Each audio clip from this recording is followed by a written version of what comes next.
जो बेलपत्र होती है शिव जी के ऊपर चढ़ाते हैं, इसका जो फल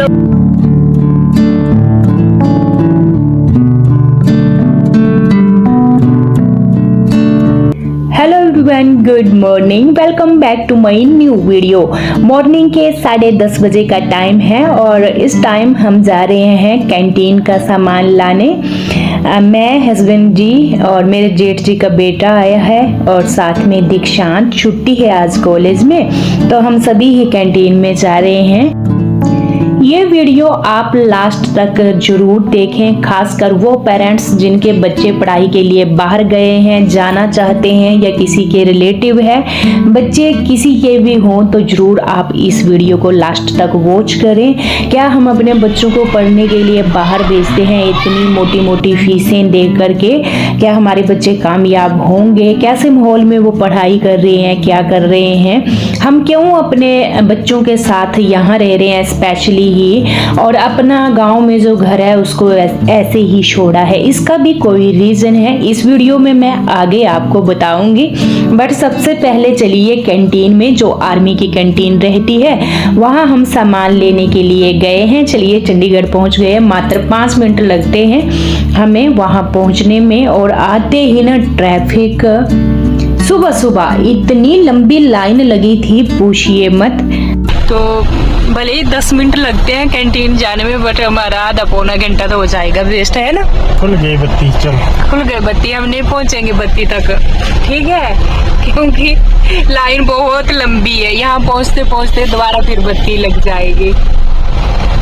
देखिए, अभी तो हमारी गाड़ी हिली भी नहीं है। यहाँ पर 2 कैंटीन है एक साथ। एक ये नहीं, ये थोड़े चलिए सामान ले लेते हैं। सबसे पहले तो आई थी मैं कुकर के लिए, और यहाँ पर ज़्यादा कुकर थे, 5 लीटर के या 3 या 2.5, मेरे को चाहिए था 3.5 का, क्योंकि ये मीडियम रहता है अगर हम 4-5 मेंबर की फैमिली है। और 5 लीटर का ये रहता है ना कि बड़ा हो जाता है, 2.5 लीटर का बहुत ही छोटा हो जाता है। तो लास्ट पीस बचा था तो मैंने इसको उठा लिया।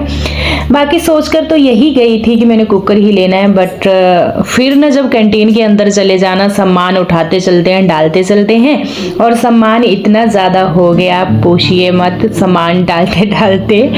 और बाद में जब हम आए ना बाहर, तो हस्बैंड जी की एक ही बात थी, तो घर से ये बोलकर आई थी कि मैंने सिर्फ कुकर लेना है और सामान तो कम से कम 4-5 हज़ार का ले लिया। कोई पता नहीं चलता है, मैं बहुत कम जाती हूँ अभी कैंटीन, जब से हस्बैंड जी रिटायर आए हैं। अभी ना मैंने कुकर लेना था तो मैंने सोचा मैं खुद देख कर ही लूँगी। हस्बैंड जी जाते हैं एनसीसी में, तो वहाँ ना कैंटीन है आर्मी की, कोई भी सामान चाहिए तो ये 2-2, 4-4 सामान लाते रहते हैं। मैं बोल देती हूँ कि ये सामान ले आना, तो इतनी ज़रूरत भी नहीं होती है। बट मैं चली गई आज कुकर के चक्कर में और सामान ले आई इतना ज़्यादा उठा करके, कुछ भी नहीं था घर के अंदर, ख़त्म, बट ले आई। वो मेरे को नहीं पता, जब भी कैंटीन के अंदर जाना तो ऐसा ही हो जाता है। पहले जब ये रिटायर नहीं आए थे तो हर एक मंथ कैंटीन जाना होता है। तो चलिए जी, एक ही कैंटीन में ना पूरा सामान, इनको देखो, दोनों को सामान ले लिया, गाड़ी में डाल दिया, और अभी ये दोबारा फिर लेने जा रहे हैं। बोलो कुछ याद आई, अभी 1 घंटा कैंटीन के अंदर थे तो याद नहीं थी इनको। गाड़ी लेकर आ गए अंदर। यहाँ ना पेड़ पौधे हैं, छाँव है, और बच्चे अभी गए हैं अंदर सामान लेने। 1 घंटा घूमे तब उनको याद नहीं आई। अब हम उनका वेट करेंगे गाड़ी में बैठकर।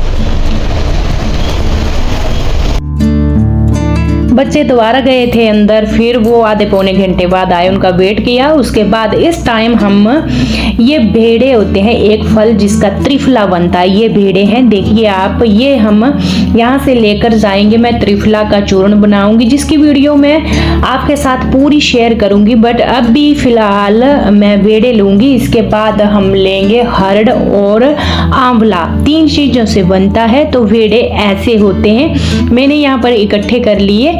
और इसके बाद हम जाएंगे जो रोज़ गार्डन है चंडीगढ़ का, वहाँ पर ना हर्ड बहुत ज़्यादा है, पिछले साल भी हम लेकर गए थे। ये होते हैं भेड़े, आप अच्छे से देख लीजिए।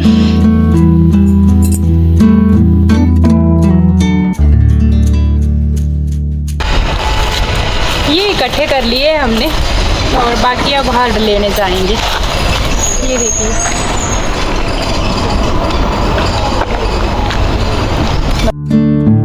इस टाइम हम जा रहे हैं रोज गार्डन में। रोज गार्डन में हमें मिलेगी हर्ड, और यहाँ आगे की वीडियो तो मैं बिल्कुल आपको रियल दिखाऊंगी, क्योंकि यहाँ का आप ना नज़ारे ले सके, मैं शब्दों में बयान नहीं कर सकती यहाँ की जो नेचर है।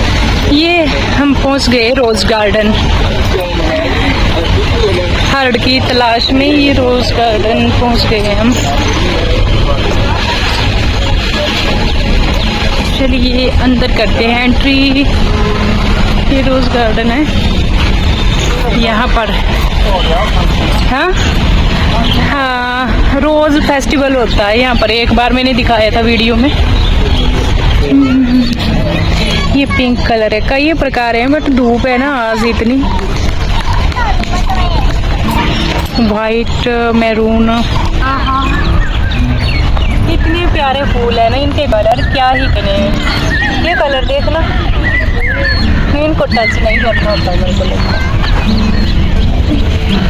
और भी बाकी ना बहुत है, बहुत है। इस साइड में यहाँ पर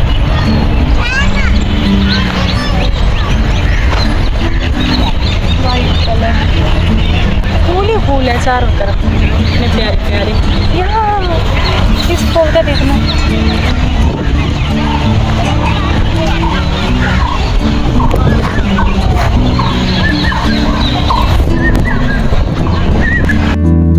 इस टाइम मैं हर्ड इकट्ठा कर रही हूँ जो ना हवा से नीचे गिरी हुई है जमीन के ऊपर। ये होती है हर्ड।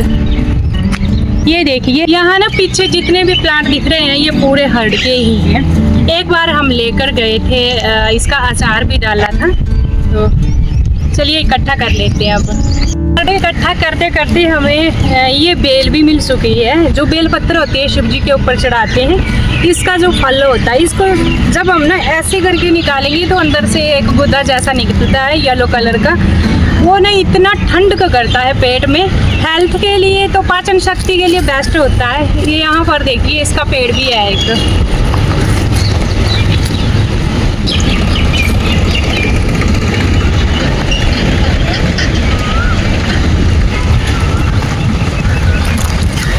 और ये मैंने थोड़ा बहुत इकट्ठा कर ली है, बेल और साथ में हर्ड।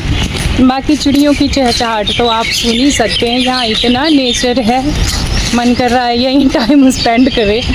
बच्चे पता नहीं कहाँ गुम हो गए, अपनी सेल्फियाँ वगैरह ले रहे हैं। और हर्ड का ना सीज़न होता है सर्दियों में, अभी उसका सीज़न ख़त्म हो चुका, बट हमें ना थोड़ी मिल ही गई है।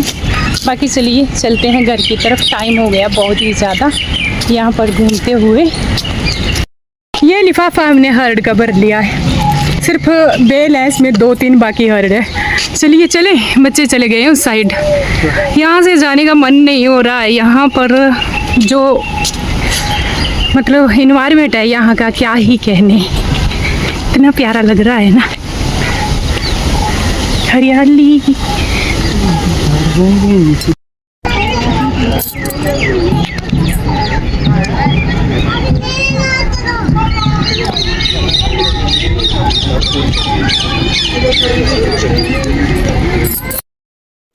आजकल इतनी गर्मी हो गई, जब हम बाहर जाते हैं तो भी पता चलता है। और यहाँ पर ना बड़े वाला गिलास हमने गन्ने के जूस का पी लिया, बच्चों ने भी और हमने भी। थोड़ी ठंडक आ जाती है, ये थोड़ा हेल्दी होता है। बाकी की बाहर की चीजें तो क्या ही कहने, इतना मन नहीं करता है, हम खाते भी बहुत ही कम है।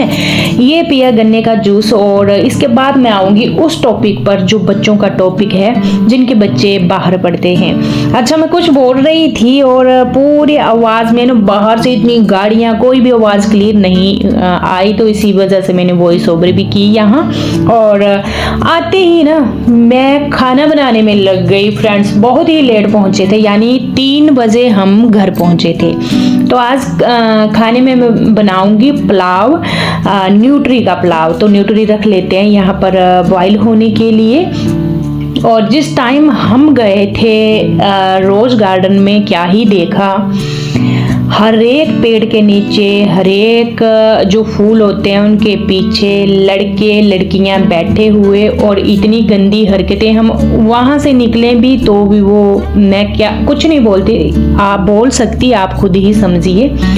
बच्चों को बचाना जैसे आजकल नशा बढ़ता जा रहा है, उसी तरह से जब हम ना नए नए गाँव से बच्चों को पढ़ने के लिए भेजते हैं, पेरेंट्स ना जाने कितनी मेहनत करते हैं, पैसा कमाते हैं और बच्चों को भेजते हैं बाहर पढ़ाई के लिए। बच्चे कुछ एक नशे के चुंगल में फंस जाते हैं और कुछ एक लड़के लड़कियों के चुंगल में। मैं लड़कियों को भी बराबर ही बोलूँगी और लड़कों को भी। अगर इस बात में आए हम तो कभी कभी लड़कियों की लाइफ भी बर्बाद हो जाती है और कभी कभी लड़कों की भी। ज़रूरी नहीं है कि कोई लड़की ईमानदार निकले, ज़रूरी नहीं है कोई लड़का ईमानदार निकले। तो ये लाइफ बनाने का टाइम होता है और हम अपने बच्चों को घर से भेज देते हैं, सिर्फ हम फीस देते हैं। हमारे बच्चों का कोई पता नहीं होता है क्या कर रहे हैं क्या नहीं कर रहे हैं। ये कॉलेजों के बच्चे पार्कों में जाकर बैठे रहते हैं, इधर उधर कॉलेजों में बिल्कुल भी नहीं जाते हैं। और दूसरी बात रही, जो पेरेंट्स इतना पैसा खर्च कर रहे हैं, 2 वक्त की रोटी भी पता नहीं कितने मुश्किल से वो प्राप्त करते हैं, खुद को तंगी में रहकर बच्चों की फीसें भरते हैं, लास्ट में बच्चे क्या क्या कारनामे करते हैं। तो उन बच्चों के लिए उन पेरेंट्स के लिए मैं एक ही बात कहना चाहूँगी कि आप ज़्यादा नहीं 20 दिन बाद जरूर टाइम निकाल करके, इतनी फीसें तो वैसे भी पहले के आप भर रहे हैं, तो थोड़ा सा टाइम निकाल कर जरूर अपने बच्चों के पास अचानक से आइए। उनको ना बताइए कि हम आपके पास आ रहे हैं, उनको अपनी आंखों के सामने देखिए कि आपका बच्चा कॉलेज जा रहा है, कॉलेज का रिकॉर्ड लीजिए अपने बच्चों का, हर एक चीज़, जिससे जहां अपने बच्चों के ऊपर आप इन्वेस्ट कर रहे हैं तो आपको प्रॉपर पता हो कि हमारे बच्चे सही जगह पढ़ाई कर रहे हैं और अच्छी पढ़ाई कर रहे हैं। ये करना भी बहुत ही ज़रूरी है। जितना ज़रूरी हम अपनी बच्चों की फीसें भरते हैं, उतना ही ज़रूरी इस चीज़ को देखना भी है। एक तरफ से नशे में फंसे हुए बच्चे और दूसरी तरफ लड़के लड़कियों के चक्कर में फंसे हुए बच्चे बराबर ही भागीदारी हैं लाइफ बर्बाद होने के। तो इसमें कई बार लड़कियां फंसा लेती हैं लड़कों को अपने चुंगल में, और बच्चे घर से खर्च लाते रहते हैं, उन लड़कियों को देते रहते हैं। लास्ट में बच्चे वही नहीं पढ़ाई करते हैं और आगे तो खुद आप समझ रहे हैं, एग्जाम्पल आपको हर एक जगह मिल जाएंगे। और उसी ही प्रकार लड़कियां भी करती हैं, कभी कभी घर से मंगवाती रहती हैं पैसे और लड़कों के ऊपर खर्च करती रहती हैं, दोनों ही अपनी लाइफ बर्बाद करते रहते हैं। ये लाइफ बनाने का टाइम होता है, ना कि बिगाड़ने का। तो यही रीज़न है हम अपने बच्चों के साथ यहाँ रह रहे हैं। आपके कमेंट होते हैं कि आपका इतना बड़ा मकान है, आप घर में क्यों नहीं रहते, आपके बच्चे तो इतने बड़े हो गए, आप क्यों चंडीगढ़ में बच्चों के साथ रहते हैं। तो बच्चों को कोई विश्वास नहीं है। आपके बच्चे भले ही शरीफ है, मैं अपने बच्चों को बोलूँगी मेरे बच्चे बहुत शरीफ हैं, बट पीठ के पीछे क्या करेंगे किसी को पता नहीं, मैं किसी को नहीं बोल सकती। बस यही रीज़न है, जब तक बच्चों का कॉलेज है, जब तक बच्चों की स्टडी है, अगर हो सकता है तो हम इनके सामने ही रहें। कई पेरेंट्स की ऐसी मजबूरी होती है वो नहीं रह सकते, तो उनको मैंने एक ही बात बोल लिया, हर एक 20 दिन बाद 25 दिन बाद अचानक से आकर आप देखिए, ये भी एक बहुत बड़ी जिम्मेदारी है इस चीज़ से बच्चों को बचाना। और रही बात बच्चों की, जब स्टडी हो जाएगी, बच्चे हल्का फुल्का कुछ कमाने लग पड़ेंगे ना, तो उनको एक हल्की सी जिम्मेदारी हो जाएगी। हम उनको खर्चा देना धीरे से बंद करेंगे, उनकी फीसें देना बंद करेंगे। जब उनका कॉलेज खत्म हो जाएगा तो उसके बाद ना उनकी एज भी हो जाती है 23-24 साल, 22 साल या 23-24, तो थोड़ा सा बच्चे संभल जाते हैं। जो एज रहती है बच्चों की 16 से लेकर 21-22 साल की, बहुत ही डेंजर एज रहती है बच्चों की। खासकर इस एज में बच्चों को देखना बहुत ही जरूरी है। तो बस यही रीज़न है, हम बच्चों को इसी रीज़न से नहीं छोड़ते हैं। आपका बच्चा टॉपर नहीं है, परसेंटेज अच्छी नहीं ला रहा है तो भी चलेगा, कम परसेंटेज भी चलेगी। आपने कई एग्जाम्पल देखे भी होंगे, सुने भी होंगे, बड़े से बड़े टॉपर आज उस राह पर हैं जहां से मुड़ना बहुत ही मुश्किल है। अगर आपका बच्चा कम नंबर भी ला रहा है, परसेंटेज कम है, बट मेहनती है, अच्छी राह है, तो उसकी लाइफ सेट है, उसकी लाइफ में खुशियां ही खुशियां हैं। आजकल आप देखना, पैसे की कमी नहीं है, बट जो बच्चे बिगड़ जाते हैं जिस घर के, वो घर पूरा कंगाल हो जाता है। तो आप इस बात का जरूर ध्यान दीजिए, बच्चों को अपनी आंखों के सामने ही ज़्यादातर रखिए, और दूसरा नहीं इम्पॉसिबल है तो आप ये ट्रिक जरूर अपनाइए। तो चलिए जी, खाना हमारा पक चुका है, हम अपना खाना इंजॉय करते हैं। और ये जो मेरे जेठ जी का बेटा है तुषार, आज जा रहा है गाँव। ये आया था, इसकी पुण्य ड्यूटी थी, आज इसको 3-4 दिन हो गए आए हुए। तो कैंटीन का सामान वगैरह सारा कुछ इसने, दारू वगैरह ली। आपको पता, आप जानते हैं ये भी आर्मी से है, तो जब गांव में जाना तो सभी मांगते हैं हमारे लिए दारू, हमारे लिए दारू। जो आर्मी से है वो मेरी बात को समझेंगे। तो बस इसने वही ली और आज ये नाइट वाली गाड़ी में जाएगा। बाकी खाना पुलाव बनाया था, क्या ही टेस्टी बना, साथ में दही, घी, अचार सारा कुछ रख लिया है। हम अपना खाना एंजॉय करेंगे। और ये छोटी सी राय थी मेरी पेरेंट्स के लिए। अगर आपको ये पसंद आई हो तो अपने दोस्तों और फैमिली के बीच में जरूर शेयर करें। अगर आप मेरे चैनल पर नए हैं तो सब्सक्राइब भी करें। मैं मिलूंगी आपसे कल, यानी एक प्यारी जैसी वीडियो के साथ। तब तक के लिए bye bye and take care.